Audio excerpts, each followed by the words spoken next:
2:05 আর upload করেছিল sir 2:07 সালুকে একটা কথা বলো, কেক খাওয়ার কতক্ষণ পরে ওরা অজ্ঞান হয়েছিল? 20 থেকে 25 মিনিট। মানে 2:30 না 2:35? আমার মনে হয় ওরা সবাই ওই সময়ই মারা গিয়েছিল, 2:30 থেকে 2:45-এর মধ্যে। মানে সবকিছু ঘটেছে ওই 40 মিনিটের ভেতরেই। 1 মিনিট, ওই দেখো, ওই ছায়াটা কার? ওই শ্যাডো? এই চারজন তো এখানে দাঁড়িয়েছিল, তাহলে ছায়া ওখানে গেল কি করে? সেটা ওখানে গিয়েই দেখতে হবে।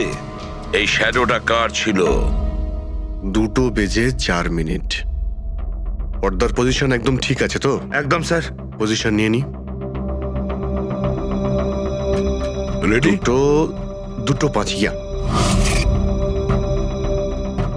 আরে এখানে তো কোনো ছায়া দেখতে পাচ্ছি না। তাহলে ওখানে ছায়া কোথা থেকে এলো?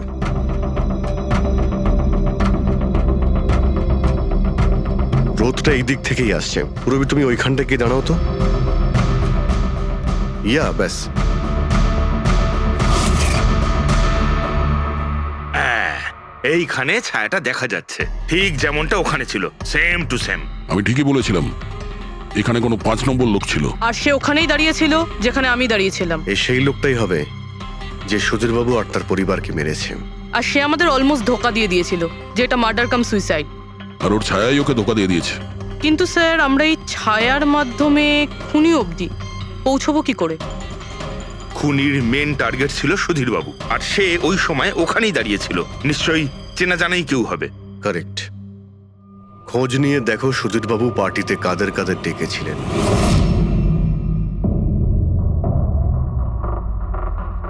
স্যার, আমি পড়ি। তুমি সুধীরের এক্সিকিউটিভ অ্যাসিস্ট্যান্ট? হ্যাঁ স্যার, আমি Jahnavi. Marketing head. Yes sir. হ্যাঁ স্যার, আমি জগন্নাথ, আমি কোম্পানির লয়ার। আর সুধীর বাবুর পার্সোনাল লয়ারও। আগে হ্যাঁ, কিন্তু আপনারা আমার কাছে কি জানতে চাইছেন? সুধীরবাবুর কোম্পানিতে প্রায় 300 লোক কাজ করতেন, কিন্তু উনি পার্টিতে শুধু আপনাদের 3 জনকেই ডাকলেন। এরকম কিসের বিশেষ সম্পর্ক ছিল আপনাদের সঙ্গে সুধীরবাবুর? স্যার, আমি আগেও বলেছি যে আমি ওনার এক্সিকিউটিভ অ্যাসিস্ট্যান্ট। তো একজন এক্সিকিউটিভ অফিসারের সঙ্গে এতটা পার্সোনাল রিলেশনশিপ? স্যার, আমি ওনার শুধু কাজই না, বরং ওনার পার্সোনাল লাইফও ম্যানেজ করতাম। আই মিন পার্সোনাল আর প্রফেশনাল দুটোই। আর ওই দিনও আমি পার্টি ম্যানেজ করতে গেছিলাম, সেলিব্রেট করতে না। আর উকিল বাবু আপনি?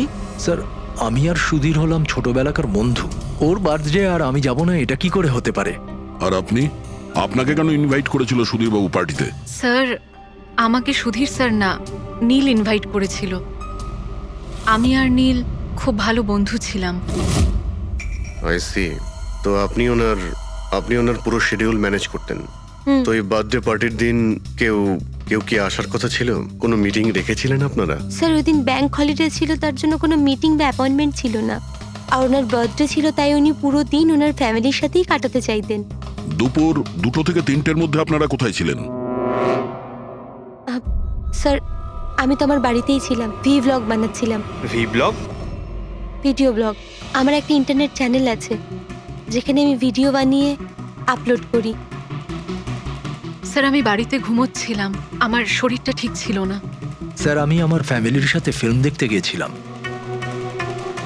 আচ্ছা, কিছুদিনের মধ্যে সুধীরবাবুর ব্যবহারে কোনো পরিবর্তন দেখেছিলেন আপনারা? হ্যাঁ স্যার, আমি একটা জিনিস নোটিস করেছিলাম। স্যার, আজ থেকে ঠিক 1 মাস আগে আমাদের মিটিং চলছিল।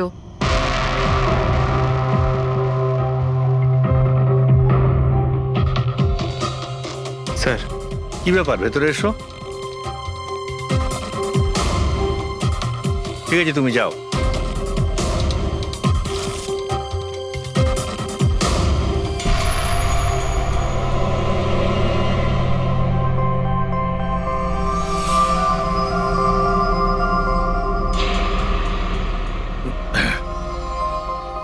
Sorry, gentlemen. Meeting is over.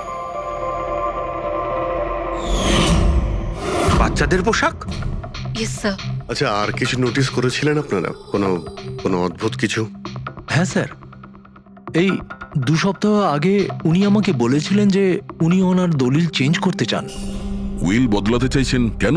জানি না স্যার, ওনার দলিলে 3 জন মানুষের নাম ছিল, একজন ওনার স্ত্রী মায়া আর 2 জন ওনার ছেলে। কিন্তু উনি চতুর্থ একজনের নাম জুড়তে চাইছিলেন, অ্যাড করতে কি চাইছিলেন। কি নাম ছিল ওই চতুর্থ জনের? ওনার নাম তো উনি বলেননি। আপনি কি উইলটা বদলেছিলেন? আসলে আমি পেপার সব তৈরি করে দিয়েছিলাম, ব্যাস নাম ভরে ওতে সুধীরকে সই করতে হতো।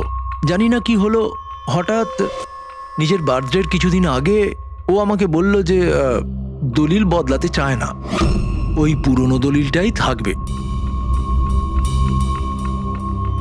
ঠিক আছে, এই চতুর্থ ব্যক্তি আবার কোথা থেকে এলো যার নাম সুধীরবাবু নিজের উইলে ইনক্লুড করতে চেয়েছিলেন? সুধীরজির মৃত্যুর এই চতুর্থ জনের সঙ্গে কোনো কানেকশন থাকতে পারে। আমার তো এটাই কিছুতে মাথায় ঢুকছে না। বাচ্চাদের পোশাক কেউ কাউকে কেন পাঠাতে যাবে? বাচ্চাদের জামা কাপড় পাঠানো হয়েছিল, তাহলে ওই এনভেলপটা কোথায় গেল? সুধীরবাবুর রুমটা তো আমরা ভালো করে চেক করেছি, ওখানে তো কিছুই পাইনি আমরা। বাড়িতে নয় তো অফিসে?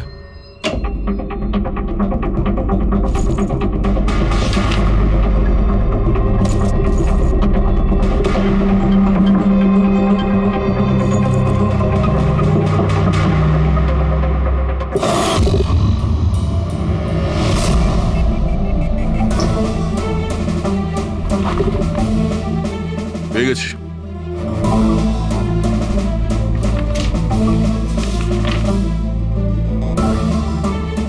আরে এতে তো দেখছি কোনো পোস্টাল স্ট্যাম্প বা যে পাঠিয়েছে তার নামই নেই। তাহলে পার্সেল এখানে পৌঁছলো কি করে? মনে হচ্ছে এই এনভেলপটা সোজা কেউ কোম্পানির পোস্ট বক্সে ঢেলে দিয়েছিল।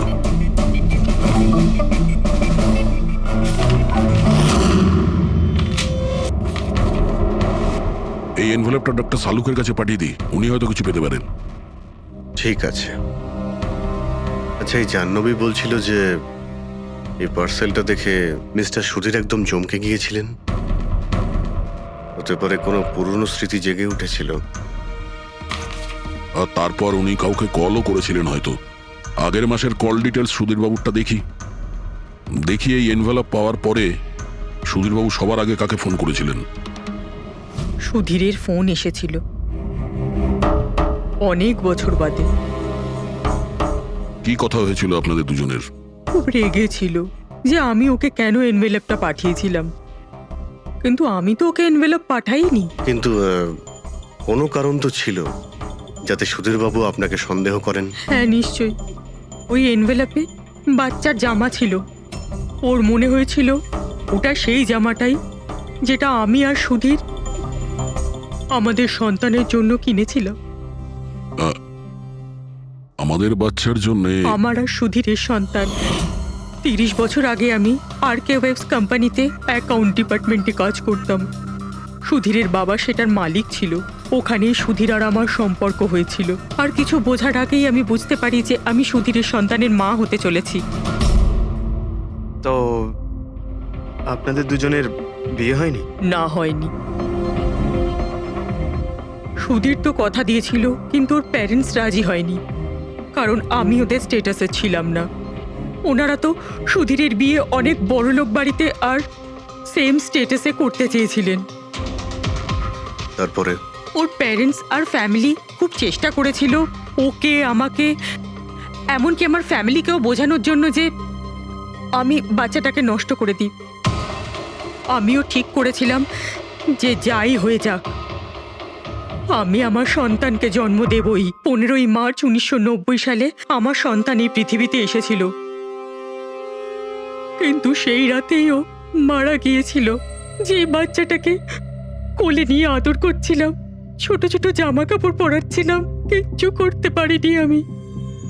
আমি ভেবেছিলাম যে এরকম সময় তো সুধীর আমার পাশে থাকবে, আমাকে সাপোর্ট করবে, কিন্তু ও তো এর আগেই আমার সাথে কথা বলাটাও বন্ধ করে দিয়েছিল। আর ওই মাসেই ও মায়াকে বিয়েও করেছিল। তো সেই জন্যই আপনি আজ অব্দি বিয়ে করেননি আর এখানে একাই থাকেন? হ্যাঁ। সুধীরবাবু আপনার সঙ্গে যা যা করেছেন তার জন্য খুব কষ্ট হয়েছে আপনার, হয়তো খুব ঘেন্না করতেন ওকে। আমার থেকে বেশি ঘেন্নাও কে আর কেই বা করতে পারে। উনি আপনাকে আপনার অধিকার দেয়নি, আপনি সম্পত্তিতে ভাগ চাইলেন, আর যখন সম্পত্তি উনি আপনাকে দিলেন না তখন আপনি রেগে গেলেন আর মেরে দিলেন ওকে। আমি ওকে মারিনি, আর আমি ওকে কেন মারবো? আমি তো চেয়েছিলাম যে ও বেঁচে থাকুক আর সারা জীবন কষ্ট পাক। যেদিন সুধীরবাবু মারা যান সেদিন দুপুরবেলা আপনি কোথায় ছিলেন? আমি বাড়িতেই ছিলাম। আপনার কাছে কোনো উইটনেস বা প্রমাণ আছে? কোনো প্রমাণ নেই। হ্যালো, হ্যাঁ স্যার। ওকে স্যার, হ্যাঁ এখানেই আছেন, আমি বলে দিচ্ছি। হ্যাঁ, ইয়েস স্যার। স্যার সালুমকে স্যার ফরেন্সিকে ডাকছেন তাড়াতাড়ি, বলছিলেন যে কিছু। ওই এনভেলপটাকে যখন আমি ভালো করে পরীক্ষা করলাম তাতে কোনো ফিঙ্গারপ্রিন্ট তো পাইনি, কিন্তু ওই এনভেলপ থেকে আমি ডিএনএর জন্য স্যাম্পল পেয়ে গেছি। যে ওই চিঠিটা পাঠিয়েছে সে মনে হয় মুখ দিয়ে থুতু সাহায্যে ওটাকে সেঁটে দিয়েছে। আর এইভাবে ওই এনভেলপ থেকে আমি স্যালাইভা স্যাম্পল পেয়ে গেছি যার থেকে ডিএনএ টেস্ট করতে পারবো। কিন্তু ডক্টর, ডিএনএ টেস্টিং এতে তো 4 থেকে 6 সপ্তাহ লাগবে। হ্যাঁ, আর আমি 5 দিনের জন্য যাচ্ছি দিল্লি এক কনফারেন্সে, কিন্তু তার আগে আমি কিছু প্রাইমারি টেস্ট করিয়ে নিয়েছি। তো স্যার আপনি এই টেস্ট থেকে কি পেলেন? এই টেস্ট থেকে আমি জানতে পেরেছি যে এটা যার ডিএনএ হোক না কেন তার ডিএনএ সুধীরবাবুর ডিএনএ এর সঙ্গে ম্যাচ করছে। কি? তার মানে এই যে তার মানে হচ্ছে এটা যে এই চিঠিটা পাঠিয়েছে সেটা সুধীরবাবুর কোনো রক্তের সম্পর্কের লোক। তার মানে সুধীরেরই নিজের কেউ সুধীরকে ব্ল্যাকমেল করছে, কিন্তু কে কে হতে পারে? স্যার, অদিতির পেটে যে বাচ্চাটা ছিল সেটা তো মরা অবস্থায় জন্মেছিল। হ্যাঁ, আর রইল বাকি সুধীরবাবুর 2 ছেলে নীল আর রিতেশ। ওরা দুজন আবার সুধীরবাবু আর অদিতির গোপন রহস্যটা জেনে ফেলেনি তো? হতে পারে তার জন্যই ব্ল্যাকমেল করছিলেন, বাচ্চাগুলোর পোশাক পাঠিয়ে। আচ্ছা স্যার, ওই যে বাচ্চাদের পোশাক পেয়েছিলাম ওগুলো কি সত্যি পুরনো নাকি ময়লা টয়লা করে পুরনো দেখানোর চেষ্টা করা হয়েছে? আমি ওগুলোকে স্পেশালাইজড ল্যাবে পাঠিয়ে দিয়েছি চেক করার জন্য, তাড়াতাড়ি জানা যাবে। আচ্ছা পুরবি সুধীরবাবুর ছেলের ব্যাপারে কি জানতে পেরেছো? কি করতো? স্যার 1 বছর আগে সুধীরবাবু নিজের কোম্পানিতে নিজের ছেলেদেরকেই বোর্ড মেম্বার বানিয়েছিলেন, আর তারপর থেকেই কোম্পানি লসে যেতে শুরু করলো। ওরা কোম্পানির টাকা নিয়ে নিজেরাই নয়ছয় করতো, দামি দামি গাড়ি, প্রচুর শখ মেটাতো, সবকিছু করতো শুধু কাজ বাদ দিয়ে। কিন্তু স্যার সুধীরবাবু তার ছেলেদের খুব ভালোবাসতেন, দুজনের জন্য আলাদা আলাদা বাংলো। আচ্ছা, এটা নয় তো যে ওদের দুজনের মধ্যেই কেউ ওই এনভেলপটা লেটার বক্সে ফেলেছিল? কিন্তু একটা কথা কিছুতেই মাথায় ঢুকছে না, এই ব্ল্যাকমেলিং কেন? আরে ভাই, টাকার জন্য। কোম্পানি ডুবে যাচ্ছিল। কারেক্ট। কোম্পানি কাঙাল হওয়ার আগে যা কিছু গুছিয়ে নিতে পারো গুছিয়ে নাও। যদি সুধীরবাবুর 2 ছেলে তাদের বাবাকে টাকার জন্য ব্ল্যাকমেল করে থাকে তাহলে নিশ্চয়ই ওনার ব্যাংকের অ্যাকাউন্টে নিশ্চয়ই টাকা এসে থাকবে, খুব বড় রকমের ফিগার। একটা কাজ করো, এই দুজনের পার্সোনাল অ্যাকাউন্ট, কোম্পানি অ্যাকাউন্ট সব চেক করো, দেখো কোনো বড় অ্যামাউন্ট এসেছিল কিনা। স্যার স্যার কিছু পেয়েছি স্যার। আরকে উইপস ইন্ডাস্ট্রি থেকে কোটি টাকা ট্রান্সফার হয়েছে স্যার। কার অ্যাকাউন্টে ট্রান্সফার হয়েছে?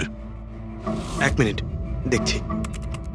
এগুলো রিতেশ আর নীলের অ্যাকাউন্টই হবে? না স্যার, প্রাইভেট অ্যাকাউন্ট, রেচেলের নামে। কোন টাকা? আপনারা কি নিয়ে কথা বলছেন? আমি কিচ্ছু জানি না। কোন টাকা? সেই টাকাটা যেটা আরকে উইপস এর অ্যাকাউন্ট থেকে তোমার অ্যাকাউন্টে ট্রান্সফার হয়েছে। এবার কিছু মনে পড়েছে? ওটা তো আমার স্যালারি, আমি ওখানে কাজ করতাম। স্যালারি? 11 কোটি স্যালারি? হ্যাঁ, তাও আবার 2 সপ্তাহের। ওই হিসাবে তো তোমার মান্থলি স্যালারি 22 কোটি টাকা হবে। কি কাজ কি করো তুমি? ব্ল্যাকমেলিং এর কাজ। তুমি আর রিতেশ দুজন মিলে সুধীর বাবুকে ব্ল্যাকমেল করছিলে। দেখো রিচেল, আমরা খুব ভালো করেই জানি যে তুমি আরকে কোম্পানিতে একদিনের জন্যও কাজ করনি। এবার পরিষ্কার করে সত্যিটা বলবে নাকি? রিতেশ কিন্তু আর নেই, তাই যত শাস্তি সব তোমাকেই কিন্তু পেতে হবে। ব্ল্যাকমেলিং আর এক্সটর্শনের শাস্তি জানো তুমি? আমি কাউকে ব্ল্যাকমেল করিনি। তাহলে সুধীর বাবু কি তোমাকে 11 কোটি টাকা এমনিই দান করে দিলেন? সুধীর আঙ্কেল তো ওই টাকা ট্রান্সফারই করেননি। তাহলে কে করেছিল? আমার বয়ফ্রেন্ড রিতেশ। ও আমাকে বলেছিল যে ওর কোম্পানির টাকা ও কিছুদিনের জন্য অন্য কোথাও রাখতে চায়। অন্য কোথাও? কেন জানি না, আর আমি জিজ্ঞাসাও করিনি। তুমি রিতেশকে জিজ্ঞাসা করনি, আর যখন রিতেশ মারা গেল তখন পুলিশকেও বলনি? আমি ভেবেছিলাম যে রিতেশ তো আর বেঁচে নেই, তাই তাই টাকাগুলো আমিই রেখে দিই। কেউ কি করে জানতে পারবে? কিন্তু সুধীর বাবুর ফ্যামিলিকে মারতে পারে কারা? পরি তো ভিডিও বানাচ্ছিল, আর জাহ্নবী অসুস্থ ছিল, আর জগন্নাথ নিজের ফ্যামিলির সঙ্গে ফিল্ম দেখছিল। কিন্তু অদিতির ব্যাপারে আমি কিছুই বুঝতে পারছি না। কিন্তু কে হতে পারে যে সুধীর বাবুকে এনভেলপ পাঠায়, ওই প্যাকেটটা পাঠায়? সে কে? ওর নামটা সুধীর বাবু উইলে লিখতে চেয়েছিলেন, কিন্তু লেখেননি। সে কে?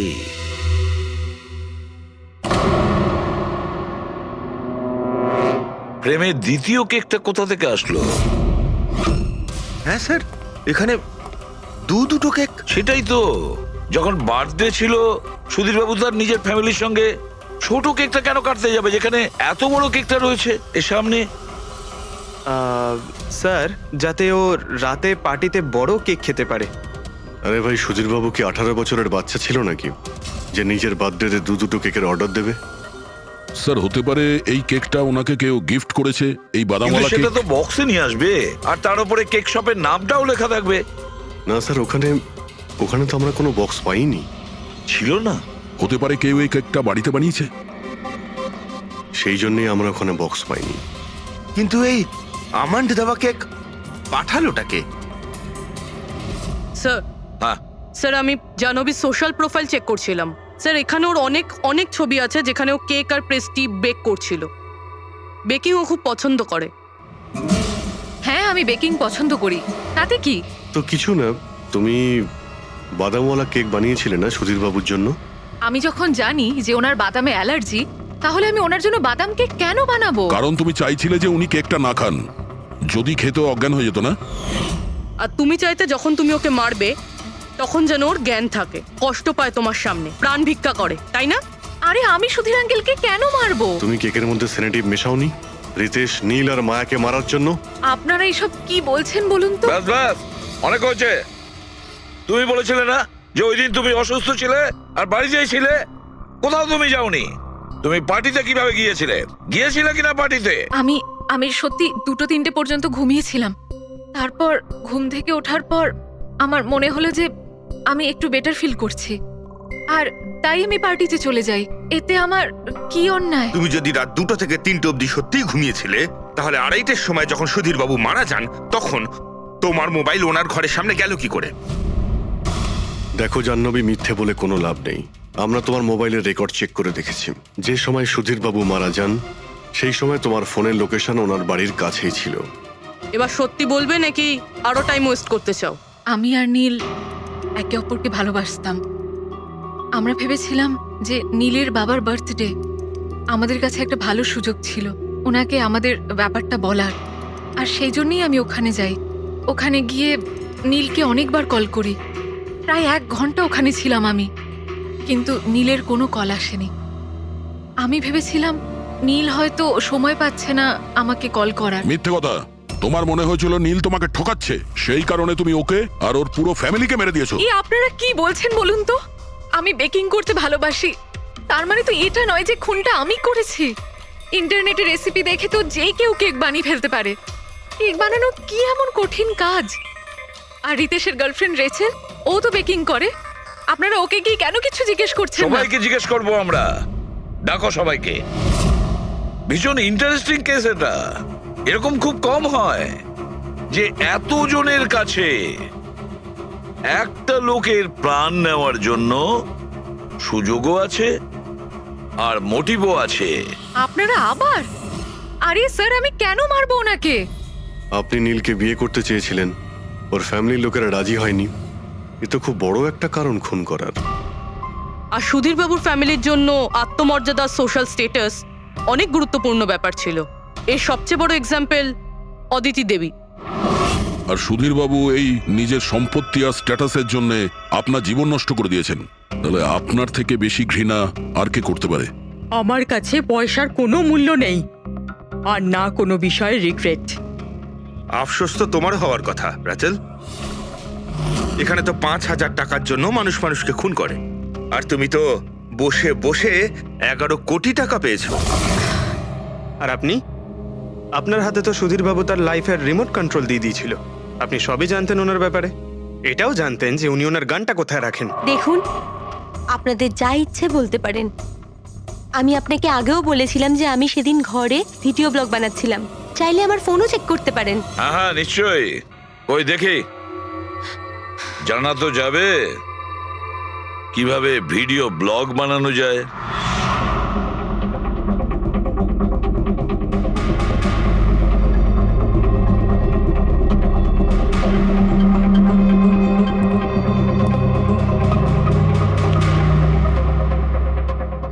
স্যার, এখন আপনি বিশ্বাস করেছেন তো যে সেদিন আমি নিজের ঘরে DIY ভিডিও বানাচ্ছিলাম? DIY তার মানে?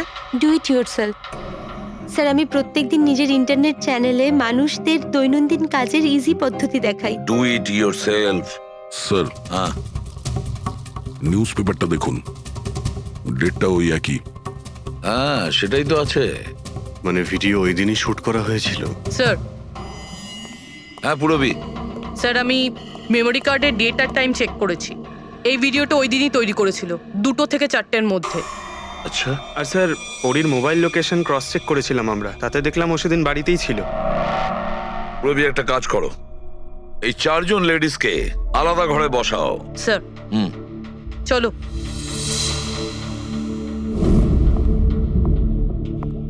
স্যার, কি ভাবছেন আপনি? সমস্ত প্রমাণ তোর পক্ষেই দেখছি। এই কেসটা তো আমি অন্ধকারে ডুবে যেতে দেখছি। ঠিক একটা কথা তো পরিষ্কার, যখন অন্ধকার হয় তখন কোনো ছায়া পড়ে না। কিন্তু আমার মনে হয় এই পুরো কেসটাই ছায়ারই খেলা। সানডাইল জানো তো? সানডাইল এই জিনিসটা আসলে সূর্যের আলো কোন দিকে যায় সেই অনুযায়ী টাইমটা দেখায়। হ্যাঁ, সানডাইল এমন একটা জিনিস যেটা থেকে আমরা আকাশের সূর্যের পজিশনটা বুঝতে পারি, যেটা থেকে আমরা সময়টা আন্দাজ করতে পারি। এবার দেখো, আমাদের পৃথিবী ঘুরতে থাকে আর সেই জন্য সূর্যের অ্যাঙ্গেলটাও বদলে যায়, যেটার কারণে সানডাইলে ছায়ার পজিশনটা বদলাতে থাকে। এটা তো মাথায় ঢুকে গেছে স্যার, কিন্তু এটার এই কেসটার সাথে কি সম্পর্ক বলুন এর তো? সঙ্গে সম্পর্ক আছে ফেডরিক। পরি, এই পুরো প্রমাণগুলোই আমরা পরীর কাছ থেকে কালেক্ট করেছি। পরি সে এমন একজন কেউ পুরো এভিডেন্স গুলো ম্যানিপুলেট করতে পারে, মেমোরি কার্ডের ডেটটাও চেঞ্জ করতে পারে, পুরো এভিডেন্সেস কন্ট্রোল করতে পারে। কিন্তু সূর্যকে কন্ট্রোল পরি করতে পারে না। ভুলে যেও না যে সূর্য কোনো সময়ই ভুল সময় সে দেয় না। তার মানে ওরি ভিডিওতে ডেট আর টাইম দুটোই চেঞ্জ করে দিয়েছে? হয়তো চেঞ্জ করেছে বা করেনি, কিন্তু এখন আমরা এই ছায়াকে প্রশ্ন করব যে পরি সত্যি বলেছে না মিথ্যে বলেছে। কারেক্ট, এই সেটিংটা একদম সেরকমই হয়েছে যেমন পরীর ভিডিওতে ছিল। আর রোদও সেই রকম আছে সেদিন যেরকম ছিল। শুধু পরীর জায়গায় পুরো দাঁড়িয়ে আছে। স্যার, আমরা এখানে কি করব? আগামী 6 ঘন্টা পর্যন্ত পুরবীকে এইভাবেই দাঁড়িয়ে থাকতে হবে যেভাবে ভিডিওতে পরী দাঁড়িয়েছিল। আমরা এটাই দেখতে চাই যে যদি পরী সত্যি কথা বলে তাহলে 2টো থেকে 4টের মধ্যে পুরবীর মুখে ঠিক সেই জায়গা থেকে রোদ্দুর পড়বে যেমন পরীর মুখে ছিল। আর স্যার, যদি আমার ছায়া পরীর ছায়ার সাথে ম্যাচ না করে তো? তো দেখতে হবে। ক্যামেরা অন করো।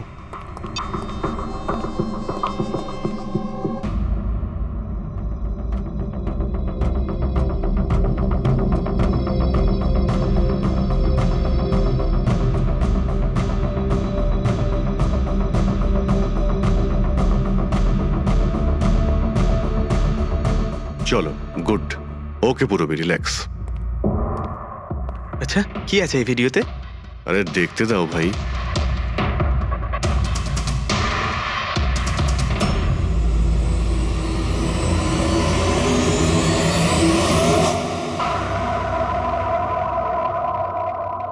তো সকাল 11টা থেকে 1টার মধ্যে তুমি ওই ভিডিওটা রেকর্ড করেছিলে। আর তুমি খুব চালাকির সাথে ভিডিও ডেট আর টাইম চেঞ্জ করে দিয়েছো। মেমোরি কার্ডের ডেট আর টাইম বদলে দিয়েছিলে, নিজের মোবাইল ফোনটা বাড়িতে রেখে দিয়েছিলে যাতে আমরা ওখানকার লোকেশন পাই। তুমি কি মনে করেছিলে এসব করার ফলে আমরা বোকা হয়ে যাব, হ্যাঁ? না তুমি আমাদেরকে বোকা বানাতে পারলে, না আকাশে ওঠা সূর্যকে। তোমার ভিডিওতে রোডের ডিরেকশন দেখে স্পষ্টই বোঝা যাচ্ছে ওই ভিডিওটা 11টা থেকে 1টার মধ্যে শুট করা হয়েছে। চেষ্টাটা ভালোই করেছিলেন, কিন্তু রিসার্চ ওয়ার্কটা একটু দরকার ছিল। পরি, তোমার ব্যাপারে আমরা সব কিছু জেনে গেছি।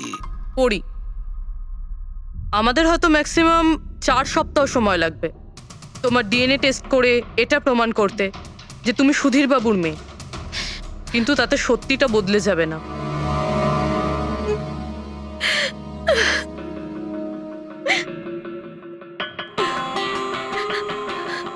আমি ওনাকে মারতে চাইতাম না, একদমই মারতে চাইতাম না ওনাকে। আমি তো শুধু এইটুকু চাইতাম যে উনি আমাকে স্বীকার করুক। ছোট থেকে এখনো অবধি আমি অনাথ আশ্রমে বড় হয়েছি, তার জন্য একটা ফ্যামিলি চাইতাম আমি। তুমি সুধীর বাবুর ব্যাপারে জানতে পারলে কিভাবে? ওই আমার ছোটবেলার জামা কাপড়ের জন্য। ওই জামা কাপড়ে হসপিটালের কার্ড ছিল, উনি ওটা বের করতে ভুলে গেছিলেন। ওই কার্ডে বাবার নাম্বারও ছিল। তারপর আমি বাবাকে অনেক খুঁজলাম, তখন শেষ পর্যন্ত ওনার কোম্পানির কথা জানতে পারলাম। কিন্তু তুমি ওনার কোম্পানি কেন জয়েন করলে? তুমি চাইলে সুধীর বাবুকে অন্য জায়গাতেও কথাটা বলতে পারতে যে তুমি ওনার মেয়ে। কিন্তু আগে আমি ওনার সাথে দেখা করতে চাইতাম, চিনতে চাইতাম ওনাকে। তারপর আস্তে আস্তে জানতে পারলাম যে উনি খারাপ মানুষ নন, মনের দিক থেকে খুবই বড়। তখন আমি ভাবলাম যে হয়তো ওই সময় ওনার অবস্থা খুব খারাপ ছিল, তাই অনাথ আশ্রমে দিয়েছিল আমাকে। কিন্তু এখন তো ওনার খুব ভালো অবস্থা, এখন তো উনি আমায় আপন করতে পারতেন। তাহলে ওনার সঙ্গে দেখা হতে না হতেই প্রপার্টিতে ভাগ কেন চাইলে? কারণ আমি জানতে চাইতাম যে ওনার কাছে ইম্পর্টেন্ট কি, টাকা না আমি। তার জন্যই সুধীর বাবু ওনার উইল চেঞ্জ করতে চাইছিলেন। হ্যাঁ, আর এটা শুনে আমি খুব খুশি হয়ে গেছিলাম। কিন্তু সুধীর বাবু তার সিদ্ধান্ত বদলে ফেলেছিলেন, যেটা তুমি সহ্য করতে পারোনি। স্যার, ও সব ওনার ওয়াইফ আর ওনার মেয়ের জন্য হয়েছিল। ওরা এটা সহ্যই করতে পারছিল না যে বাবা আমার নাম উইলে অ্যাড করছিল। অর্থাৎ আরও একবার সুধীর বাবু আপনাকে মেনে নিতে অস্বীকার করলেন। হ্যাঁ, আর এইবারও ঠিক ফ্যামিলির জন্যই। উনি একদম বদলাননি, উনি একদম ঠিক আগের মতোই ছিলেন। সেলফিশ, সুবিধাবাদী, দায়িত্বজ্ঞানহীন। সহজভাবে নিজের ভাগটা পাননি বলে ওনাকে ব্ল্যাকমেল করতে শুরু করে দিলেন। না, আমি যখন ওনাকে প্রথম এনভেলপ পাঠিয়েছিলাম তখন আমার এরকম উদ্দেশ্য ছিল না। আর না আমি এতটাই বোকা যে এনভেলপ নিজের মুখ দিয়ে সিল করব। আমি তো এটাই ভাবতাম যে অ্যাটলিস্ট উনি আমাকে নিজের ফ্যামিলিতে ইনক্লুড করুক, আমার নিজেরও একটা ফ্যামিলি হোক। আর তার জন্যই আমি বাবার জন্মদিনের দিন নেশাযুক্ত ওষুধ দিয়ে বাদামের কেক নিয়ে ওনার বাড়িতে গেছিলাম। Happy birthday to you.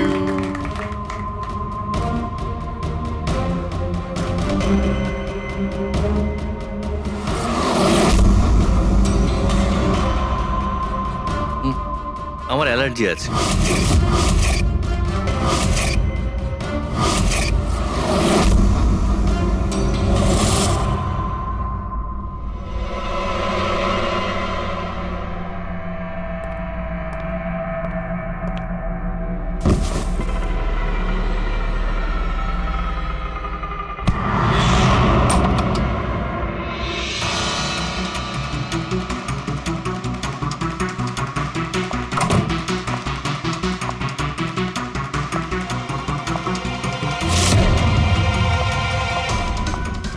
বাবা,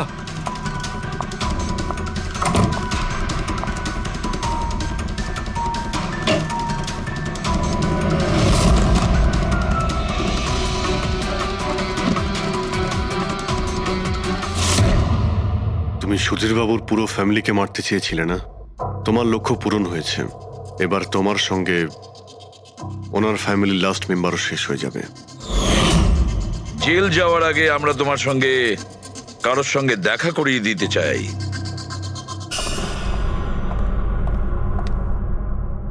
ইনি অদিতি দেবী,